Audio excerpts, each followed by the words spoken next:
Hey, this is Annie. And Samantha. And welcome to Stuff I'll Never Told You, a production of iHeartRadio.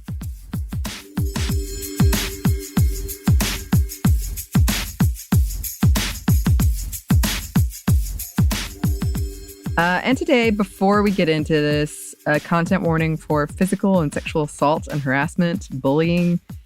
It's not going to be too detailed, but it is really upsetting. I will say that. Today is May 16th, 2024. I'm saying that because this is kind of an ongoing story. And, okay, so I've talked about before, one of the reasons I got this job, that I was even looking into it at all, was that I really wanted to make documentaries. And I really, really, really, really, really, really wanted to go to Antarctica. And I even pitched a podcast show that got approved to go to Antarctica. Wow. And I got funding. And then I believe it couldn't have been COVID. Some government thing happened that shut down the funding. No one was going anymore. And so I never went. But I've said before, I want to go, but I want to go in a way that won't make me feel like a terrible person for the environment. So I had found a way to do it. And I was really excited about it. And then it got canceled. And ultimately, that's fine. But then I saw this story and it just upset me so much. And it's about the experiences women have had, women who work in scientific fields when they've gone to Antarctica. And so I really wanted to talk about it. I got a lot of this from the Wired article. These women came to Antarctica for science, then the predators emerged, by David Kushner. So recently there has been a lot of whistleblowing about sexual harassment in Antarctica. A 2022 report by the National Science Foundation found that 59% of women at U.S.-run Antarctic research centers had experienced sexual assault. And we wanted to detail these recent accusations. The National Science Foundation is the primary funder of Antarctic research. And many of these stories are truly harrowing, very disturbing. So in 1999, 22-year-old Jane Willenbring began her master's in earth science at Boston University. In undergrad, she'd studied beetle fossils that were discovered in Antarctica. And it was a discipline that she saw as crucial and critical when it came to understanding climate change. So she followed this passion and attended Boston University in part because a professor there, known for studying things in this field, then 37-year-old David Marchant. He was well known for his work, including his discovery of volcanic ash in Antarctica, which changed the view of the continent's history. It was a discovery that was so impactful that the U.S. Board of Geographic Names named a glacier near the McMurdo Station, the primary research facility there, after him. According to Willenbring, Marchant was insistent on picking her up at the airport when she arrived, and then he proceeded to make her feel guilty about it. I think he said, there's a baseball game I could have gone to, and then started asking very personal questions, including if she had a boyfriend, if she knew anybody in the area, and they were scheduled to go to Antarctica together. And they did towards the end of 1999, along with grad student Adam Lewis. Willenbring began feeling discomfort on the 8-hour flight to McMurdo when the plane's bathroom was just a bucket with a curtain that made it very difficult for women to pee without exposing themselves. Allegedly, Marchant refused to order women a pee funnel because he believed it was, quote, gross having women stand up while they pee.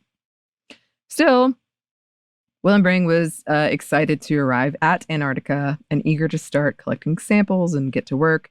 She'd done all the training on how to survive there and the rules around the facility. She wasn't the only one learning the ropes, though, because Marchant had brought his older brother, Jeffrey, who was not a scientist. When she voiced her concerns to Marchant, he dismissed her, instead telling her to call Jeffrey by his, quote, porn star name, Ken Tonka, in part given to him because his penis was like a Tonka truck. Not long after they arrived, the Marchant brothers, and Lewis flew about 70 miles away to do some research. Marchant expressed his belief in roughing it for the weeks that they would be there, and he was very harsh towards anyone who, in his mind, couldn't keep up with him, and was even harsher towards women. Other women have shared their stories to back this up. On top of that, Marchant had only brought 3 tents for the 4 of them, suggesting that Willenbring share one with his brother Jeffrey because Jeffrey liked her. Over the next few days, he continued to try to ingratiate her to his brother, going so far as to ask if she had seen his penis. And unfortunately, she had. She'd awoken to him peeing with an erection on more than one occasion. Due to the power imbalance, the isolation, and the gatekeeping in terms of opportunities in the field, Willenbring didn't feel comfortable complaining. There was only one radio that could contact McMurdo, and Merkant was the one that had it. The days got tougher, both in terms of weather and Markant's drill sergeant-like behavior. After discovering a piece of granite that was a great find in terms of the historical record, Willenbring was dismissed by Markant. She knew her find was meaningful, though, and she had come to realize that he just liked messing with her head. No matter what she did, she was wrong. In one instance, he asked her to look at a sediment sample and then blew it into her eye. He pushed her down a path she was struggling with climbing. He'd throw rocks at her while she was peeing. She started to limit her water intake so she wouldn't have to pee as much, and it's eventually led to her getting a bladder infection and peeing blood. And in response to that, he told her to drink cranberry juice. And she still deals with that to this day in terms of bladder issues. Once the trip was over and they were back in Boston, Willenbring was asked to write a tenure recommendation for Merkant, which she did because she was afraid not doing so would hurt her opportunities. Eventually, she left Boston to pursue a PhD in Canada and then got a job in Pennsylvania as an assistant professor in the Department of Earth and Environmental Science at the University of Pennsylvania. However, sexism followed her there, and she encountered comments about her weight when she was pregnant, her nipples, and her clothing. One day, she had to take her 3-year-old daughter to the lab, and after seeing her mom in action, her daughter declared she wanted to be a scientist too, and this made Willenbring cry, thinking of what she had endured and what her daughter might endure if she pursued a career in science. And so that experience prompted her to speak out about what happened. She wrote up a letter of complaint, but then kept herself from sending it because she was still afraid for her career. After moving once again and getting tenure, Willenbring filed a Title IX complaint against Merkant. The first response from Boston University left her hopeful, and 2 other women soon followed suit. And this was when the Me Too movement was really in full swing, and the story even reached full frontal with Samantha Bee. Quote, "You can't even go to the most remote part of the planet without some dude swinging his cold, shriveled dick your way." Boston University determined that Markant had sexually harassed Willenbring, but ultimately put him on unpaid 3-year suspension, though he was eventually fired. 2 years later, in 2018, 5 women came forward with allegations of sexual harassment and coercion and bullying on the inaugural voyage for women in STEM to Antarctica. And it was all about developing leadership. One of the women alleged that she woke up next to a naked man with no memory of what happened. Which, by the way, this trip, ostensibly about research, cost 76 women $15,000 and had the slogan, "Mother Nature needs her daughters." One of the women attendees, Meredith Nash, documented the trip and collected a lot of disturbing information. When she was looking back over what she'd collected, she found footage of a woman crying because a man had tried to force his way into her room without permission. After following up, the woman relayed she'd reported this to officials. She later said, "This was a voyage for women to go to Antarctica and break boundaries, and instead, the few men on board made this experience feel like a microcosm of the real world. I felt unsafe, and what happened to me brought me back to reality." Allegedly, 2 crew members were fired after this incident, and the company released a set of rules to improve future voyages. A lot of them were the rules you'd read and be like, wow, we had to write this out. Okay, cool. Nash was so disturbed by all of this that she surveyed 150 women who had done research in Antarctica. Over 63% reported being harassed, and half reported that they had never come forward about it. The numbers and stories were so sobering that in 2020, the Australian and Arctic Division brought Nash in to do a government-funded study of their programs in terms of diversity, inclusion, and equity. Very soon, After she started, she says it was one of the first stories she got. Someone pointed out a man and said that he had raped a woman that was working right next to him still. Over the next 2 years, Nash collected a plethora of stories about harassment and assault, all made worse by the fact of the region's remoteness. Because even if you wanted to leave, you can't. Like literally, often you literally can't. In 2021, Antarctic Division offices started offering menstrual products. 2021!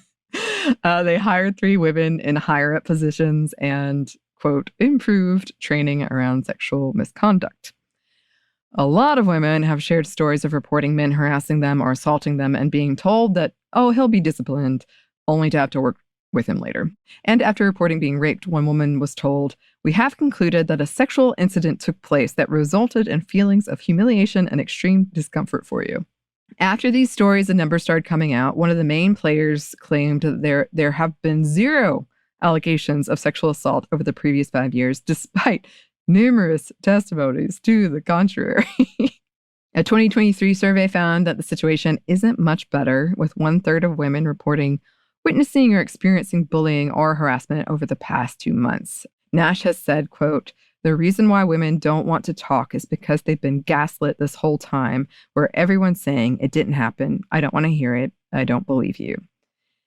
And to be clear, this impacts the study of climate change. This is a huge deal for it to just be like a men's club and let them harass and bully with like our planet is on the line.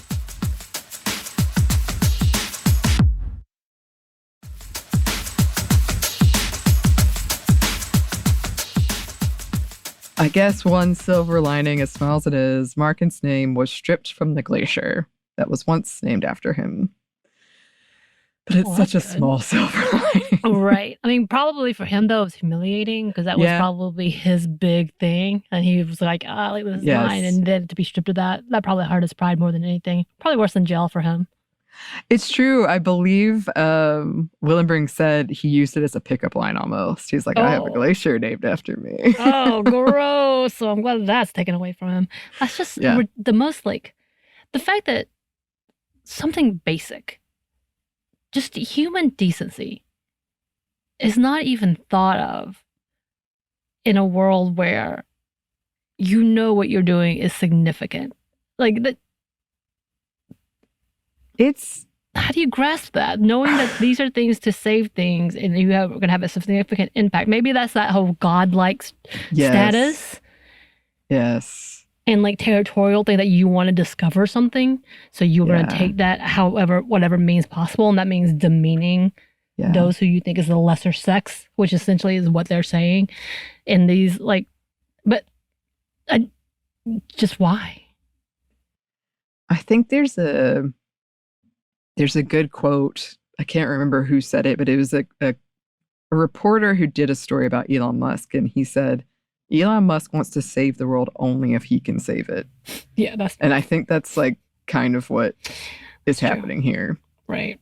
I think you're right that he doesn't, unless it's him getting the credit and the attention, he does not want it. He's like, F it. If it's not me doing it, I get all the credit. Burn. Yeah.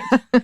And if you don't fall to your knees worshiping me, then you're not of worth. It's just, I didn't talk about it in here too much, but there was also his high school teacher, I believe. She came forward because he asked her to go. And she went, and he was horrible to her. Right. And it's so, like, the things I was reading sounded like, I cannot believe people do this that are not, like, widely, like, in jail or labeled as bully. Like, he's a tenured professor. Like, right. What? I mean, they've been getting away with it, unfortunately. That the people in power have remained in power, and people are scared to bring people of power down. Mm-hmm. And I was thinking about it, just the idea of being like, he had the radio. What are you going to do? Right. That he would control your one way to get out. It's terrifying. That's a horror movie. Yeah. We've seen these scenarios. Mm-hmm. It's horrible, and it makes me so sad because listeners know I love this stuff. I love when we do episodes about scientific, often kind of obscure scientific things. But so many times when we've done that, like the shark episode comes to mind too, Women in Shark Science. It's men doing this truly horrific things and really controlling who, like gatekeeping, whether or not you're going to move forward in your career. There are some wonderful examples of people fighting against that. Right. And making these organizations that are lovely and beautiful, but it's just so the fact that there has to be organizations to fight something that just should be human decency once again. Like the fact that we have to put that much energy in order to walk into the door. Like that's not only do we have to be educated and trained, and then most likely we're going to be more educated and trained than most to prove our worth. But then we also have to have a plan to protect ourselves and to be able to do it equally or equitably, like, and able to do something that you love and that is a contribution to society. Mm-hmm. But you have to use your other power, willpower and strength and intelligence to start an organization that protects you to just be there. And it's so much energy. Like, to think about, like, if I was at a job where I had to think about how much I was going to drink and how much I might have to pee. Right. That takes up like brain power and energy. That's ridiculous. And then protecting yourself can get you ostracized. Yes, absolutely it can. Women are so often, especially women, but a lot of people are so often labeled as though you're being weak, you're being emotional, you can't handle it, you can't tough it in his mind. You're not networking, you don't play, you're not a team player, which... You just want to blow like crystallized sediment into my eye? It's a joke. Wow, I can't believe I wasn't on board with that. You're being so sensitive. Retinal damage. What are you talking about? It's just a joke. Like, not that she ever would have done it, but if she had done that to him, she would have been fired immediately. Right, immediately. And it honestly is like an assault. Yes. Oh, it infuriates me. And it really makes me angry that she felt like she started crying when her daughter said she wanted to be a scientist. And it makes me angry that when I read this, I was like, I wonder what would have happened if I had gone. I wonder what would have happened to me. And it was like something I wanted so desperately. And now I'm like, oh, okay, it sounds like I would not be welcome there. I should not go. So it's infuriating. Listeners, if any of you have thoughts about this, if you have been to Antarctica, let us know. You can email us at stephanie@momstuff@iheartmedia.com. You can find us on Twitter @momstuffpodcast or on Instagram and TikTok at Steph One Never Told You. We're also on YouTube. We have a TeePublic store, and we have a book you can get wherever you get your books. Thanks as always to our super producer Christina, our executive producer Maya, and our contributor Joey. Thank you. Yes, and thanks to you for listening. Stuff I Never Told You is a production of iHeartRadio. For more podcasts from iHeartRadio, you can check out the iHeartRadio app, Apple Podcast, or wherever you listen to your favorite shows.